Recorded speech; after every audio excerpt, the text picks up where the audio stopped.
ating pag-uusapan ngayon sa umagang ito ay lahat puro patungkol sa Kanya. No? It's all about Him. Ano po? Kaya, basahin muna natin ating mga talata, 1 Corinthians 10:31, Romans 16:27. Ayan. Unang Korinto, 10:31.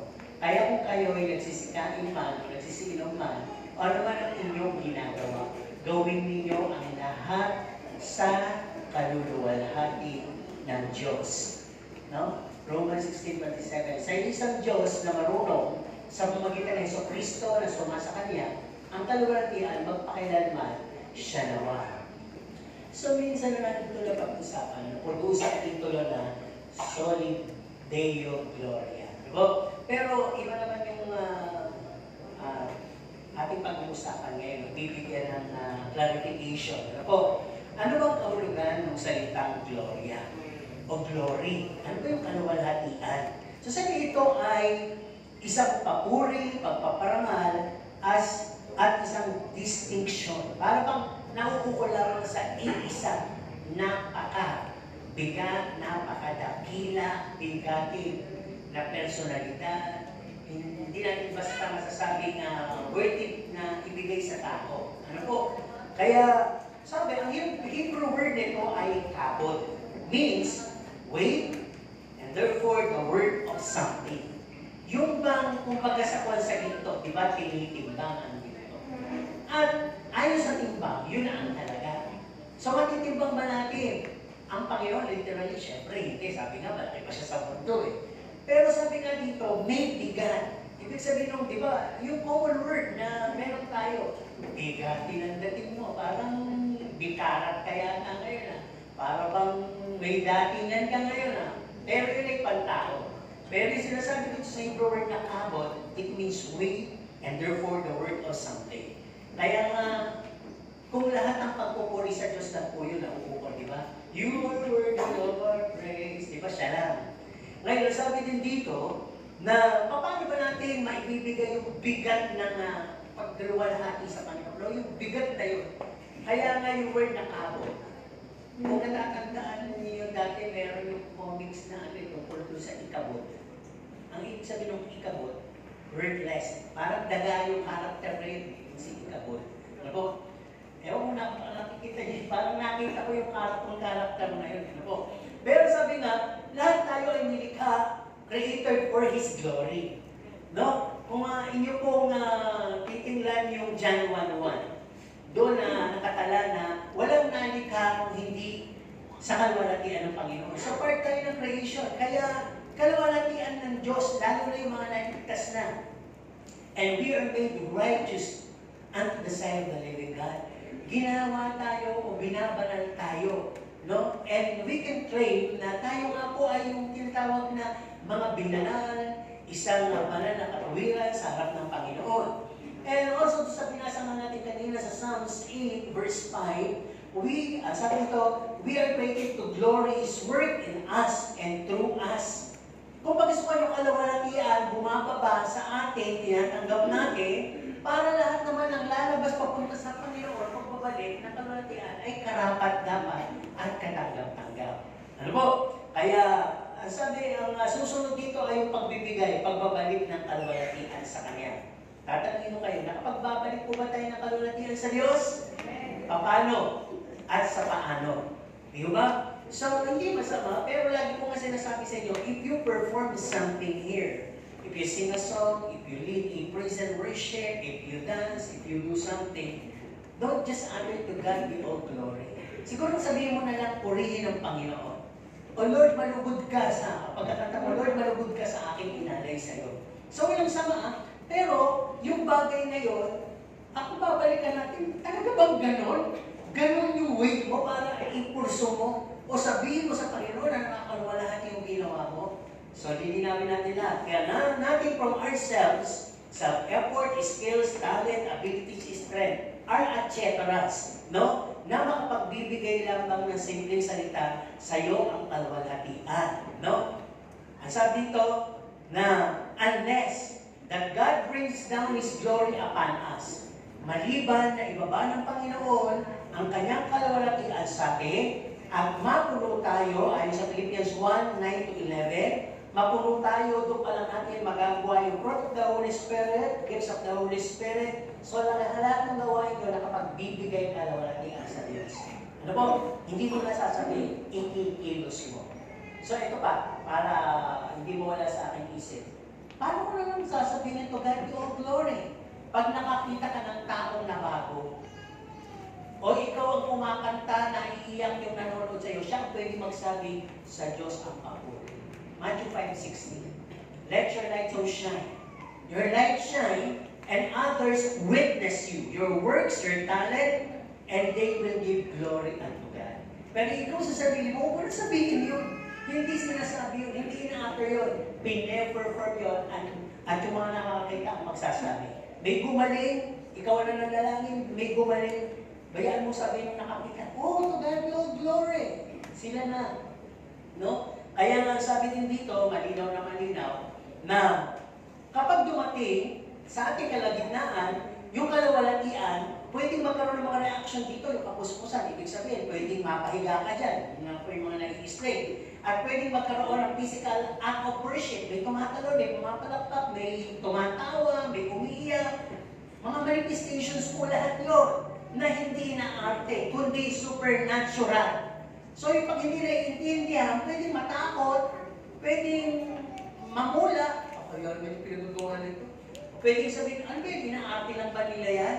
And thus, so sabi niya sa Bible, pag nakakakita tayo ng gano'n, huwag natin i-trust na mamaya sabihin natin, work of Satan yun. Let us all be careful dahil mamaya work of the Holy Spirit yun. At pag yun ay na-judge natin ng gano'n, pwede tayo magkaroon ng kasalanan walang kapatawaran. Kaya kung hindi mo rin lang naiintindihan, quiet ka lang and just for yourself, do the praises and adoration sa Panginoon. Magpuri ka lang, bayaan mo siya. Kasi minsan kaya pwede tayo pag-isa gano'n pag nanonood lang tayo eh. Pag hindi tayo nakakaunawa. Pero pag tayo hinililit na ng praise and worship leader na purihin ng Panginoon, nandito ang presensya ng Panginoon, mag-abay lang po tayo, mag-anticipate, mag-appreciate, maya-maya makita mo ikaw na yung pinupuspos ng Panginoon. Ngayon, hindi rin yung mangyayari. Pag punong-puno ka ng takot, punong-puno ka ng hiya, masyadong unconscious, maganda pa ako pag napuspos, maganda pa itsura ko pag napahiga ako dito, hindi pa ako kahihiya. Pag may gano'n ka ng lahat ng bagay doon, hindi ka talaga makapupuspos. Dahil nauna sa iyo yung takot, hiya, at yung tungkol sa sarili mo. Pag ginagawa mo yun, hindi tungkol sa sarili mo, kalwalatian, tungkol sa Diyos. Amen? At hindi naman tayo ilalagay kasi minsan mayroong extreme manifestation. Yung nasa sobrahan, napuspos na lahat, ay pag tumigil, naglalaway na, naglilinis na ng damit, kung ano na yung ginagawa, may kalaswaan na, yun pinipigil na yun, kasi na-over na. No? Kaya, tingnan natin, sabi nga dito, God give us glory. Doon sa Philippians 1:9-11, He built us with the fruits of righteousness that comes through Jesus, to the glory and praise of God. Sa madali ang paliwanag nito, nang tanggapin natin ng Panginoon, bomba ang Holy Spirit. Ano bang kinakailan ng Holy Spirit? Fruits and gifts. So, kalwalatian yun na napunta sa atin, at dahil doon, lahat ng magiging performance natin ay katulad din ng mga ginawa ni Kristo. Ano bang bagay ang ginawa ni Kristo dahil na hindi nagbigay kalwalatian sa kanyang Ama? Pero walang sinasabi ng Panginoon sa Kristo sa kanyang mga pagpe-perform na walatiin ka, Panginoon. Nagpe-perform siya. Ano po? At ang mga tao ang nakapakita at sumasamba sa Diyos. Di ba? So tuloy tayo. Masabi din dito, pag bumbasa din kalawalatian, mapupuspos ka, maanoin ka, mabless ka, at magiging kagamit-gamit ka.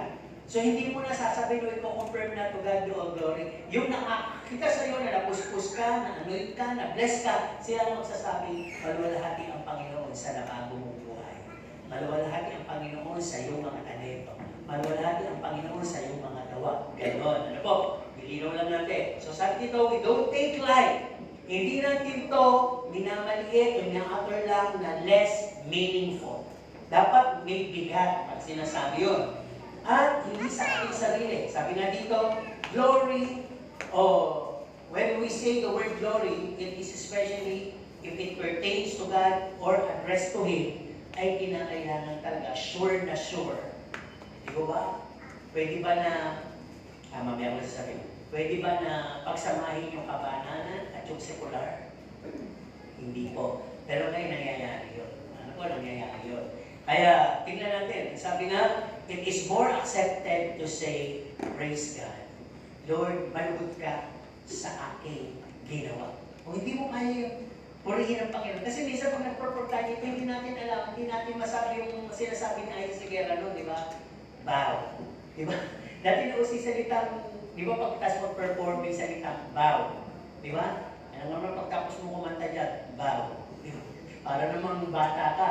So, para lang maputol na, pwede mo naman sige, tapos na. Eh, di ba para naman wala yatang bigat yun.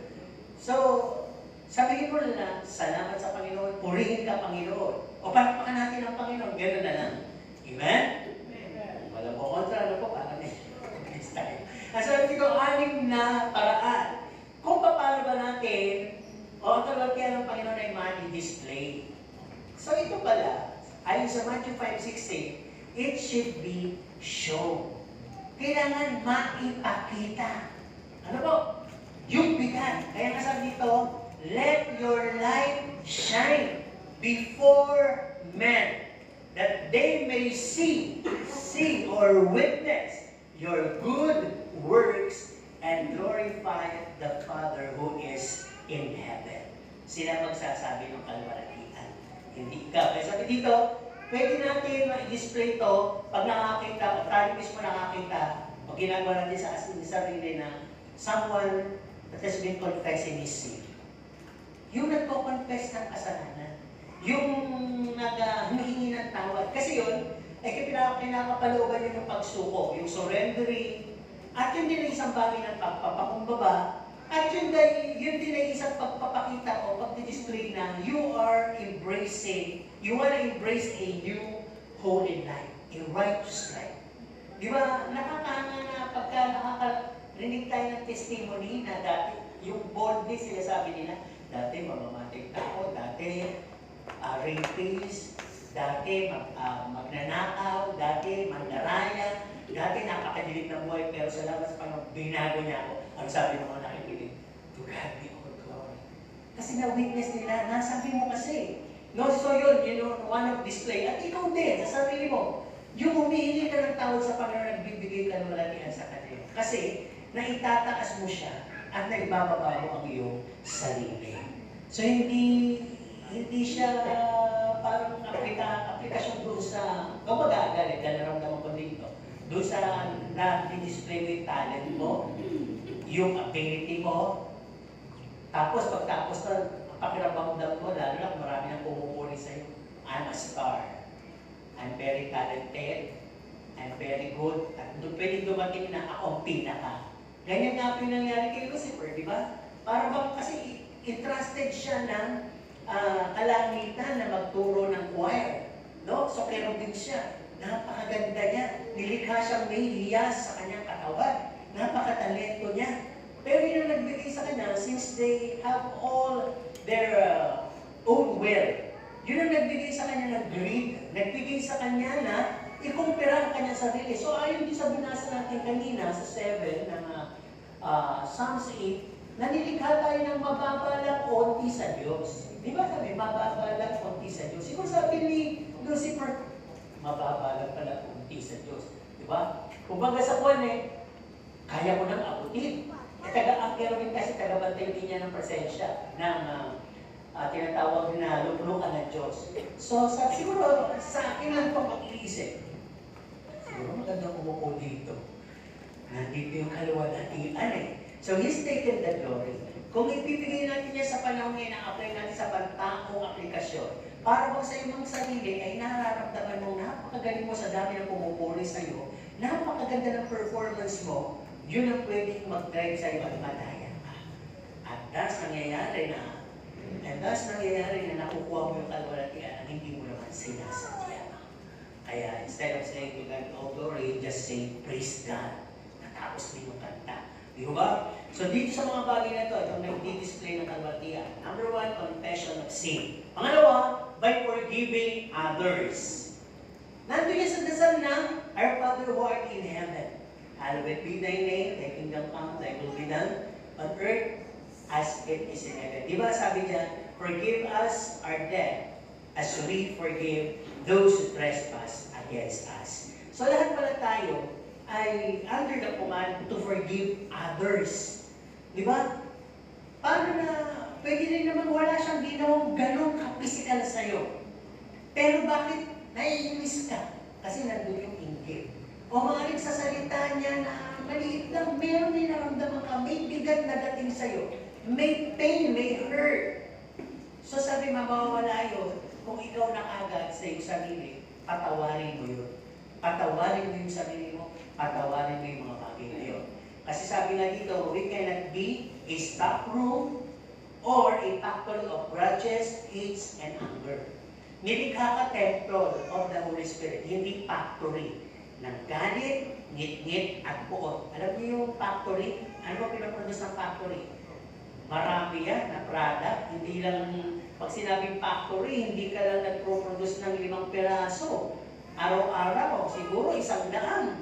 Mahigit pa doon, araw-araw. Dahil tinatangkilik. So, ibig sabihin, dito pag sinabi natin, we cannot be a factory or stockroom of grudges, hates, and anger. Pag hindi mo yan natin sa Panginoon, hindi ka nagpatawad, hindi ka humingi ng tawad, para kang factory ng galit. Lahat na lang na makausap mo, kinikwento mo yung taong galit ka. Lahat na lang na makausap mo, kinikwento yung lahat ng kasiraan niya. Factory ka nga, nagpro-produce ka.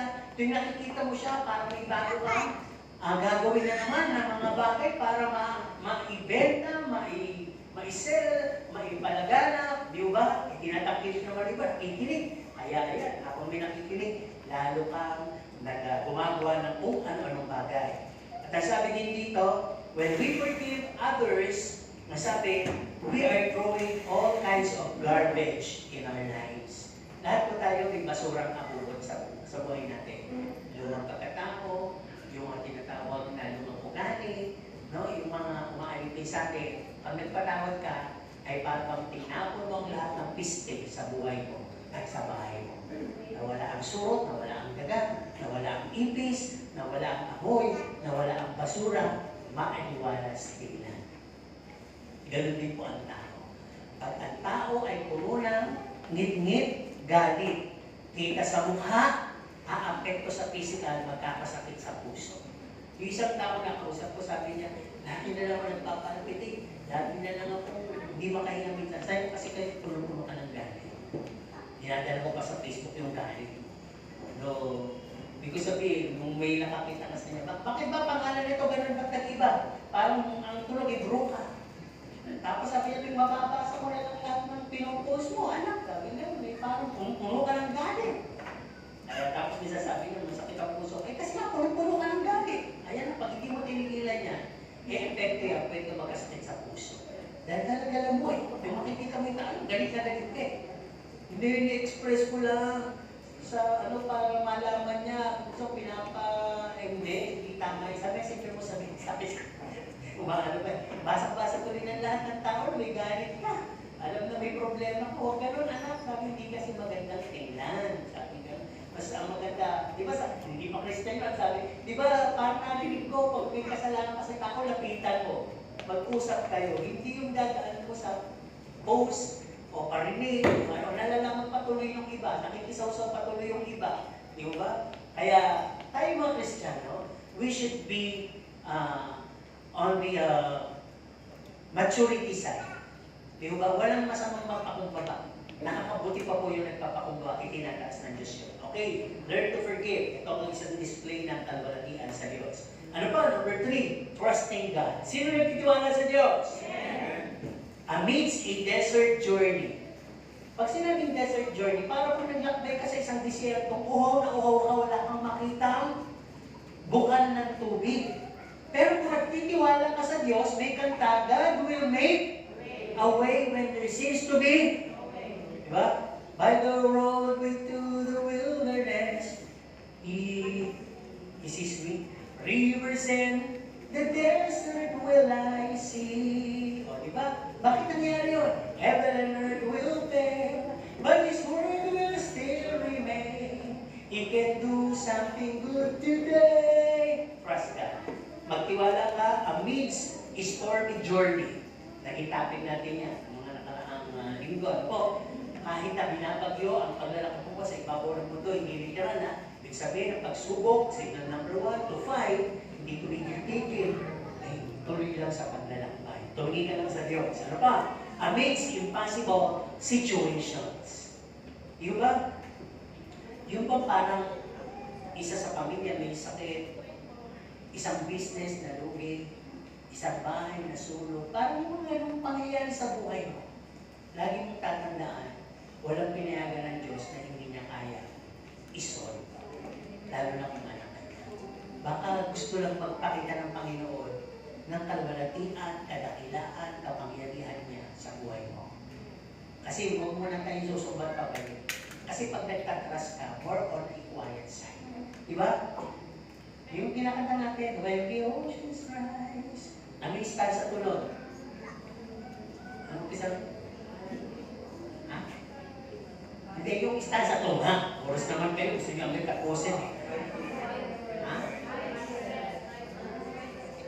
I dress my soul in Christ alone.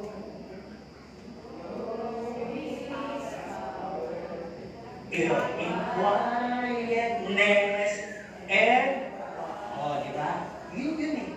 Kaya hindi ka lang magulay-gulay ka sa Diyos. Kasi pag ganun solemnity na yun, talagang yung spirit mo ang nakikipag-ugnayan sa Diyos. Alam niyo kasunod doon? Kahit ganun kagulo, bababa ang espiritu ng Diyos sa'yo, pinalalakas ka, inaaliw ka. Dadagdagan yung pagtitiwala. Ano po ba? Ano pa number 4? Lahat mo ito pag-display ng kalwalatian sa Diyos. Not more on saying, more on acting. Ano po? Giving thanks. Sino marunong magpasalamat? Amen. Pag, may pera lang ba? Mas maraming pasalamat kung walang pera.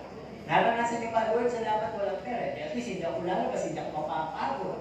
Hindi ako bibili ng mga wants. Di ba? At talagang tinuturuan mo na ako dito ng pagiging good steward. At saka napansin ko na yung mga damo-damo sa tabi. Na-appreciate ko yung kangkong, na-appreciate ko yung daing. Dahil wala akong pera. At the more kitang naalala at pagpasalamat. Kasi nga, pag fried chicken, di ba? Andun pa lang sa counter, di ba? Minsan kasi, andun pa lang sa counter, kinakain mo na yung french fries. At tagal kasi, di ba? Prepare pa iba. Hindi ka na masalamat. Di ba? Kaya sabi nga dito, give thanks in everything, appreciate, for this is the will of God in your life.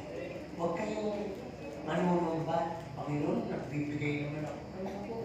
Worthy of all praise siya, sovereign siya, hindi siya pwedeng tanungin doon. Ba't eto, Panginoon? Walang ganon.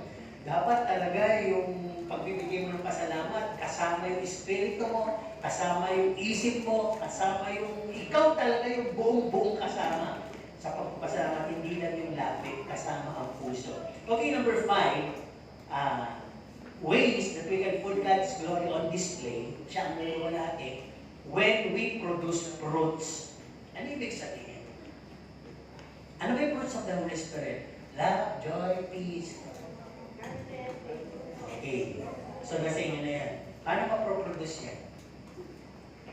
Alam mo ba, in-offer mo yung love, gusto na? Hindi. Habang in-offer mo yan, dumadami yan.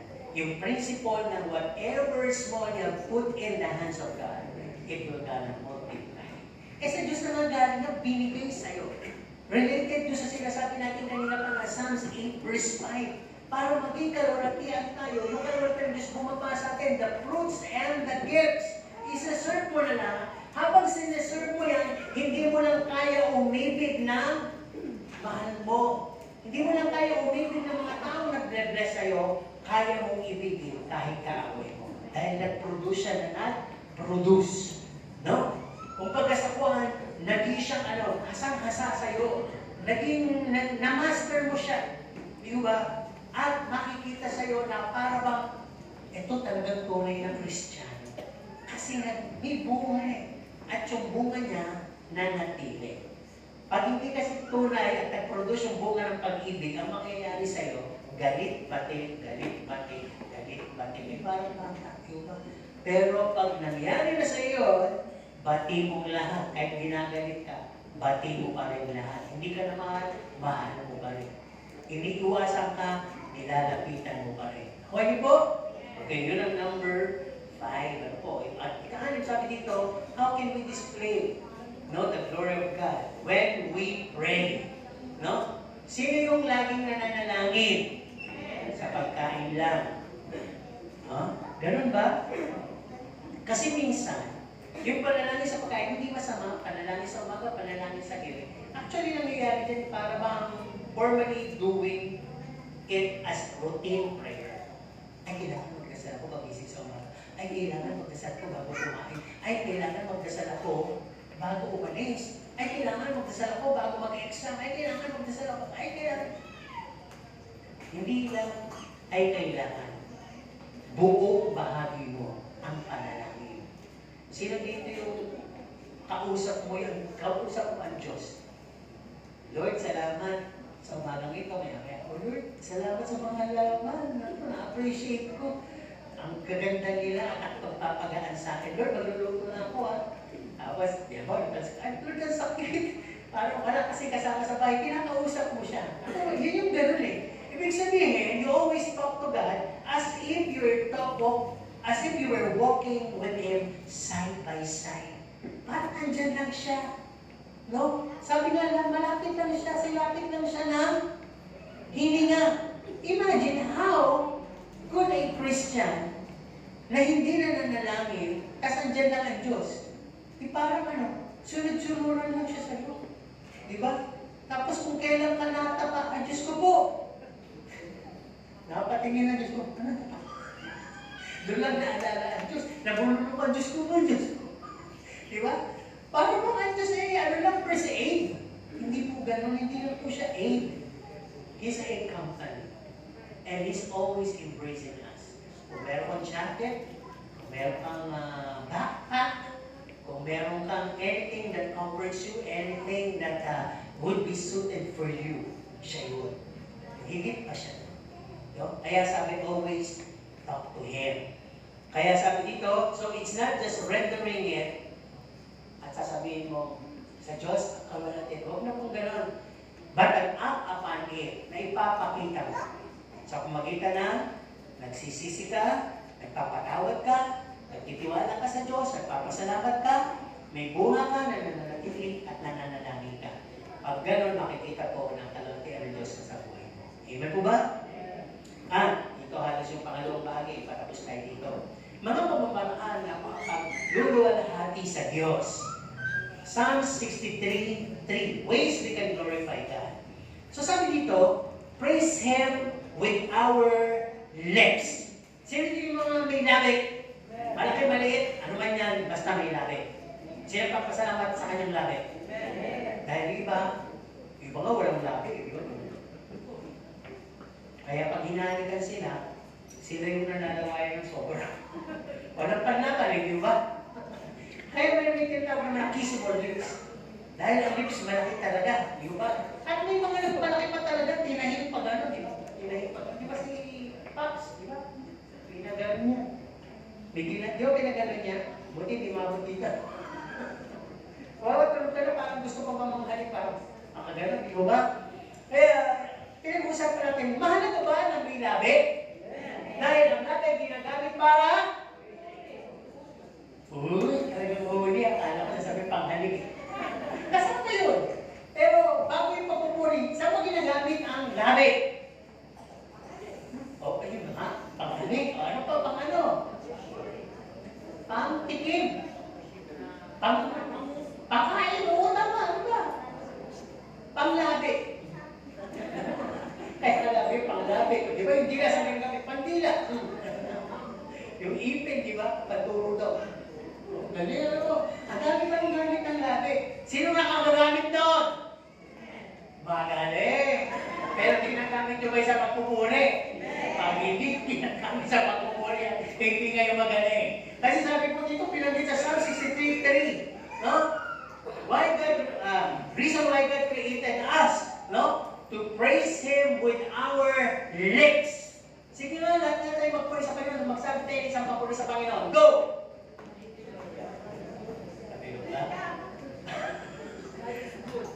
Ayun, ano ba namin yung pwedeng sabihin eh? Sino dito ang may limang kahit sabing pag ba? Ang dami. 15 nga yung isa natin diyang binabanggit, di ba? Eh, bakit minsan, kaya minsan parang hindi ako nagagalit. Parang pag-umpisa, uli natin ang pangiba. Parang nagpapaganda lang. Parang ulang na lang, ilagay sa katawan. Patahin, hindi mo naman puri. Eh, pinagpupuri na eh. Siguro sabi na, si pastor na ba na? Pastor na siya eh. Hindi po, lahat po tayo. So, really, si pastor na ba na? Pastor na siya. Hindi puro si pastor. Panalangin natin yung mga sakit. Eh, bumahan na si pastor lang, pastor eh. Pag gano'n tayo ng gano'n, yung pastor lang ang pupunta sa langit. Eh, paano kayo? Ano ba gawin sa langit? Magpupuri ba doon? O maglalabian lang? Isipin nyo kung naglalabian lang tayo. Purihin ng Panginoon. Eh, ba, gano'n lang, sarado labi. Kung pwede nga lang, yung lahat ng sarado labi, lagyan ng blue. Bakit yung patay? Meron ka sa pinapalo ng ibang sa Madrid. Kaya dito sa Indonesia. Di minsan, yung wala nang itin, lubog na, dapat daw maganda. Pinag-take picture. Ay, nilalagyan pala ng karton sa loob. Karton, ha? Tapos, talagay ng mighty bat. Kung ano ba, lalagyan ba natin? Liliitan o liliitan? Liliitan, titiplog, lalagyan ng mighty bat. Ngayon, titip na. Eh okay lang yun, patay na yun eh, hindi na bubuksan yan. Diba? Tapos gusto daw nakangiti, lalagyan ng tukod ng gano'n. Gano'n no, yung bakal. Kaya patay na, nakangiti pa sabi. May nagreklamo, ba't di ka parang nanloloko? Eh sabi ko kasi na-over. Nagyay na siya. Eh kasi nga po malalim dito, sobra ng tukod, kaya doon ngiti-ngiti siya sabi. Kaya dyan, yung pag nagpupuri tayo, tumitingin ako sa bisito ko, kung may nagpupuri, sabi na lang yun. Sa isip ko, naku, Diyos ko, kung katawarin mo ko, kulang na lang dito at ako. Kasi hindi nagsasalita. Sabi dito, ways, para magwalati ang Diyos. Kung talagang gusto mo mangyari, to God be all glory, dito mo sabihin. Sa iyong kalwalatian, Panginoon, purihin ka, dakilain ka, nang hindi may mga bagay na nagmula sa iyo na gagamitin mo, kundi purely pagpupuri sa Diyos. Yun ang number 1. Ano po? Ikalawa, ways to glorify God, obey His Word. Hindi pala sapat yung nakikinig ka lang dyan ako. Dapat ina-apply mo. Kasi mauuwi ka sa ever-hearing, pero hindi nakalaya at walang kapangyarihan sa kanyang buhay.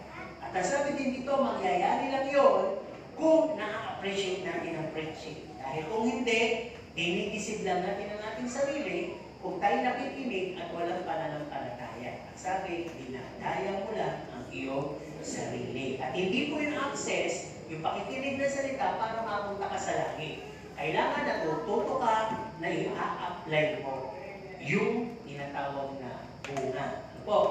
At susunod dito, ways we can glorify God. Remain sexually pure.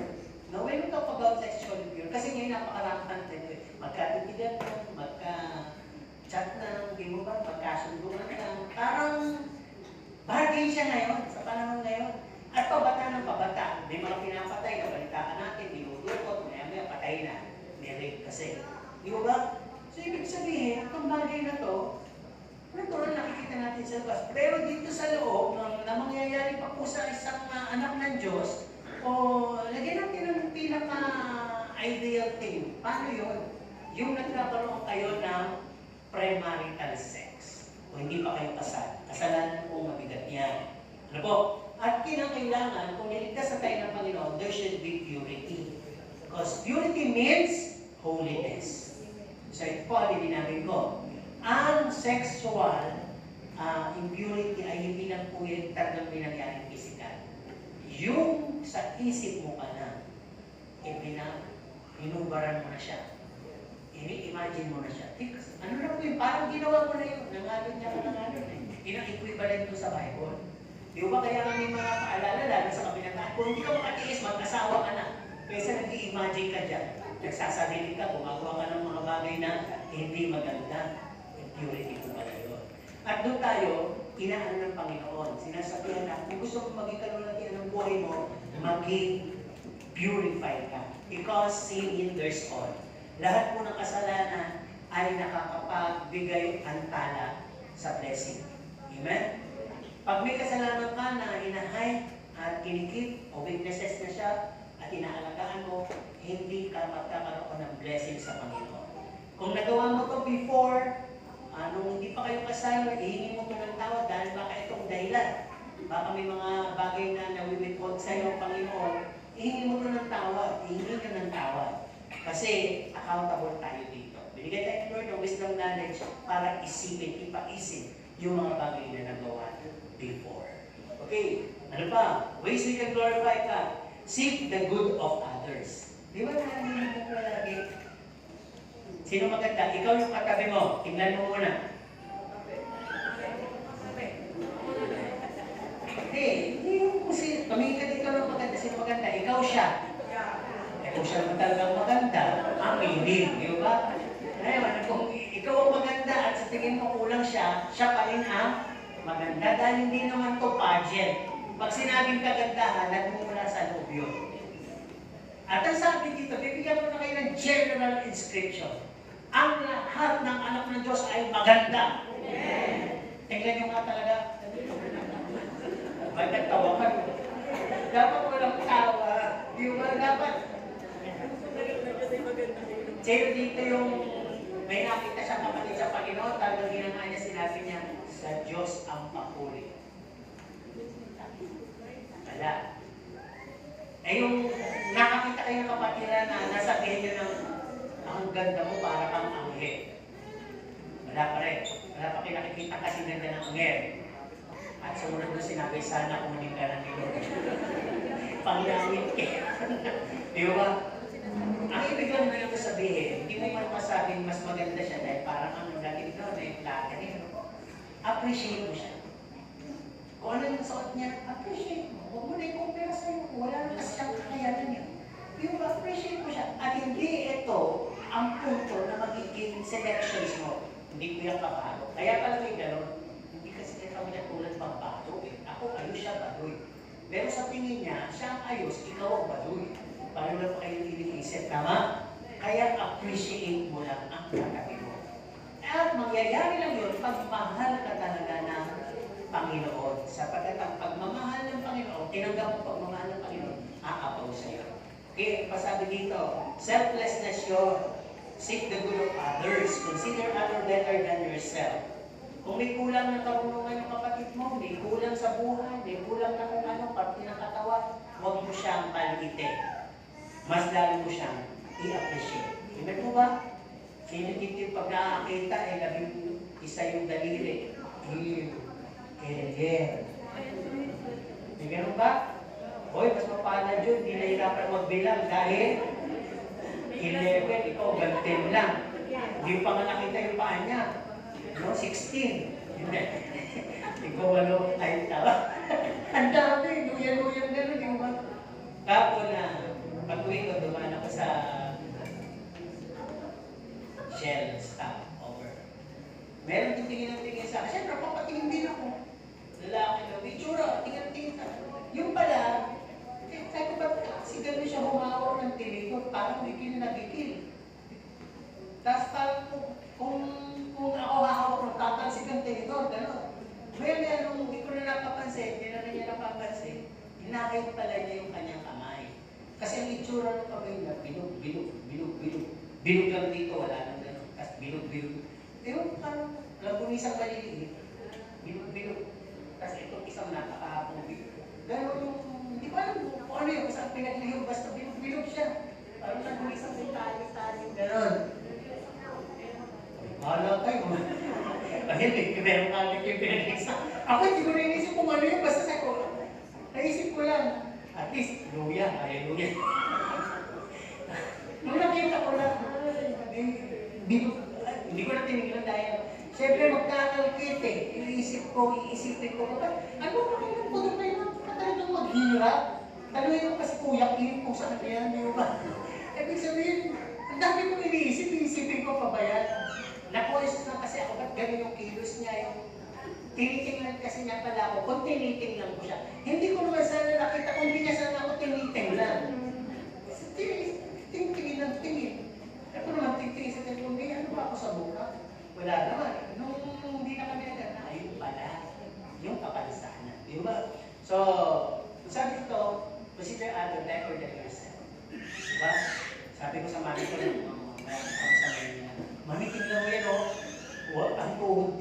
yun yung isang paa niya, letter L. Bulag pa. Yung isang mata, may katarata, tapos walang kamay. Nagtitinda ng basahan. Nagtitinda ng sigarilyo. Sa ganito, tapos nakikipagkarera siya, tinatawanan pa siya ng mga kumpleto. Pero mas binibigay sa siguro sa awa. Ang bayad hinuhulog na lang dito kasi nakasabit lang yung baksakan ng baril. Wala na siyang kamay. Bilog lang dito, bilog sa dulo. Pero kaya niyang gano'n. Magtinda. Hindi, sabi ko, nakakatakot dyan. Bakit hindi makita ng truck Pero mabilis maglakad. Kahit tuhod lang. Hindi lang mo nga yan, ganyan yan, pero nabubuhay. Talang ako nung makita yun sa plaza, lalaki ng tatawa. Bigyan nyo na ako, parang hindi ako manakit. Ako, meron pang panakot. Ang piso lang, parang hindi na ako manakit. Isip ko, mananakit ka eh. Yung mga barangay, sige, manakit ka. Iba naman ang tatakot, nagbibigay ka. Nakita kasi nakatawan eh. Di ba? Pero kahit na gano'n dito sa loob ng church, makakakita din tayo ng gano'n. Minsan, kung sino pa yung bulol siya kayo madalda. No? Kung sino pa yung parang gano'n siya kayo pabida. Pero sabi, consider other better than yourself. Bakit gano'n? Para wala ng pag-aawayan, pagtatalunan, at paligsahan. At doon mangyayari na mapapantay tayo lahat sa isa't isa. Halimbawa, nakakita ka ng mayaman. Ba't siya mayaman? Ba't kami mahirap? Wala nang gano'n. Ba't siya maganda? Ako, hindi. Wala nang gano'n. Diba? Kasi nga, iniisip natin, mas maganda siya. Mas okay siya. Tama? Kasi pag iniisip mo yung sarili mo, ay hindi, mas okay ako dyan. Ay hindi, mas maitsura ako dyan. Ay hindi. Mali mo naman, sa mundo nila, ikaw ang pangangit. Diba? Nakuha ninyo? Kaya may tapos ang ilong o butas lang, ay huwag natin pag-usapan o huwag natin pagtalunan. Lahat ay nilikha ng Diyos. Okay. Dito pa, ways we can glorify God. Give generously, without withholding, without malice. Kung magbibigay ka, do not announce it. Paano ba na-announce? Ganda ng damit. Ako bibigay niya. Tama ba yun? Huwag na gano'n. Kung nagbigay ka, alam niyo, ako nagbibigay ako mahilig ako magbigay. Huwag na gano'n. Kung nagbigay ka, do it secretly, and Diyos ang bahala sa'yo. Amen? Ano ba? Sabi dito, without malice. Sindikado siguro yan. Mali siya pala. Mali siya. Diba? Sana ko yan na gagamitin to. Kaya kung nagbibigay tayo ko na yun, ikaw huwag ka mag-aadik. Huwag mong bibili ng grants, ha? Huwag kang umanda na yung kotse, di mo tuloy nabigay mo yung pangaral. Huwag ka nun. Kung magbibigay ka, may isip na yung bigyan mo lang. Kung nagiging dahilan sa'yo, kung ano isip, huwag ka nang magbigay. Diba? Yes or no lang naman yung principle nun eh. Bibigay ako, yes or no? No. Hindi no. Diba? Iba, nanakot pa, narinig ko, di nagbigay ako. Tapos dito nagbigay, ang lakas ng boses. Hindi mo ba na hinuhuli? Ha? Ikaw, buti hindi na nahuhuli ng pulis. Uhulihin ka, pero nagbigay ha. Ay, mamaya nun, kinabahan yan, may nasa tuloy sa sobrang kapal. Huwag na tayo magbigay ng mga masasamang comment. No? Kung magbibigay tayo, samahan natin makita ng compliment. God bless you. Diba? Ganun na lang. Okay, last. Ways we can glorify God. Live honorably among unbelievers. Mabuhay ng marangal sa mata ng mga hindi pa mananampalataya. No? Also, kasama natin sinabi ko kanina, lalo na kung alam nila Kristiyano ka, stop broadcasting your life, your fights, your anything sa FB. Hindi yun pagpapakita ng pagliliwanag. Pagpapakita yun ng buo, galing. At lalo ka nilang nakikilala kung sino. Diba? Ano ba? Be more wise and not loud. No? At sabi sa Bible, na pagkakamalang matalino yung tao, anong pipi? At tahimik. Oo. Totoo naman yun. Lalo na kung hindi mo nga alam na pipi. May pipi madaldal eh. Diba? Nakaganon lang siya. Sabi mo, talino talaga ng tao. Sila nyo siya, tahimik lang. Nagsalita. Ay, bibi! Bibi pala! Ako kasi, parang Martinez o Parot, Minsan pag may kumanta gano'n, nagagaya ko yung umpisa. Nagagaya ko yung boses. Kaya nung minsan, may ngongo. Yung kwento ko lang ha. At nag-guilty nga ako dito, meron dito naligtas na ngongo. Eh, na-preach ko to. Nung nagde-demo ko, hindi na tuloy umakitan dun sa example ko. Example ko, may ngongo balik ko. Ay, ngongo. Wala. Mamaya, patisod na naman. Sabi sa akin, gano'n ang mga ngongo. Darap ko dito ang nangan ko. Sabi ko, ay, tanga. Animigo ako at itima kami. Pag-ulit ako, ba't di na ako nang mo? Sabi naman yan, pero sumasagot pa rin siya. Okay lang po. Sabi, nangamat po. Nangamat po. Hindi ba siya na-insulta? Pero ako yung nasa sa sarili ko, tingnan ko. Kasi nga meron akong gano'n, isa na ginaganyan ako nasa ako, tinatapik ako. Pag may kumanta kasi na medyo na-planta gano'n, uy, ako ba? Napapagaya kasi ako eh. Mahilig akong napapagaya ko rin. Yung una sinabi. Ayun, kaya okay. Kung kayo kakanta sa tabi ko, kakanta lang kung ano na magagaya ko kami. Pakinggan ko rin na tayo dito. Live honorably. Yung karangal-rangal ka. Ang sabi niya, magbihis ka ng karangal-rangal, magsalita ka ng karangal-rangal, kumilos ka ng karangal-rangal, tumingin ka ng karangal-rangal, hanggang ikaw ay mabigyan ng tama, karangalan. Oo! Sino na po ito ng may karangalan? Dahil pag wala, ibig sabihin na, ang buhay mo ay walang naipapakita karangal-rangal. Di ba? Pero may katunog. Karumal, rumal. Wala yung ina mo niya, ano po? May L naman ang huli. Sabi, pero hindi po gano'n. Sabi nga, have a living testimony by living at peace with everyone. Testimony pala yun. Hindi ka pala pato. Ni-skip mo na lang. Inirapan ka. Ayun. Kawawa nga yung gano'n, di ba? Inaway ka. Ano lang pinansin? Mas pinili mo na lang magpakumbaba. Di ba? Hindi ka sinama sa group. Wala na yung color ng dahilan. Okay na. Pwede naman ako umanap at bumulang sa sarili kong grupo. Kung ayaw nila sa akin talaga. Dapat ganun yung malawak ka na. Kasi yung Diyos ganun eh. Ang kanyang buhay, binuhay niya na para bang ubos. Ubos sa lahat. At hindi siya nagtira sa kanyang sarili. Kaya nagkaroon ng kalwalatian ang Ama sa kanya. Sa ating conclusion, sabi pagbigay kalwalatian sa Diyos ay hindi sa salita lamang. No? May mga misconception minsan yung mga nagre-render ng talent, nag-lead ng worship, o minsan after a service done for God. Sila na nagsasabi to God all glory. Huwag na po yun. Purihin na lang ang Panginoon sabihin niyo. Hayaan niyo yung mga nakakita sa inyo magsabi na sa Diyos ang pinakamataas na karangalan. Tapos sabi secular, siguro nanonood naman kayo ng TV. Minsan pag ang isang produkto yung mabili, nakalagay pagtapos ng produkto, di ba sinalagay doon, to God be all glory. Nakakita tayo sa mga gym, to God be all glory. Nakakita din tayo sa mga pintuan o salamin ng hotel na may maliit na nakalagay, to God be all. Hindi mo lahat ng pumapasok ko, nakakapigay kalwalatian sa Diyos, di ba? At ang sabi din dito, minsan, pagka ang isang palabas ay nagkaroon ng magandang kita sa sine, ano sinasabi ng mga artista? To God be all glory. Di ba nanonood na tayo, hindi ko alam wala, ng Encantadia. Di ba? Biglang pagkas Encantadia, ito ba yung mukha ng halimaw nakalagay? To God be all glory. Kaya anak ko, dalawa, gano'n, to God be all glory, tapos may mukhang gano'n, di ba? Parang namang hindi maganda. Kasi ano ba yung inaano doon? Kasi ang galing ng pag-arte sa pagiging kabit. Di ba? Na-awardan ka. Ang galing ng pag-arte ng bida sa pagpanay.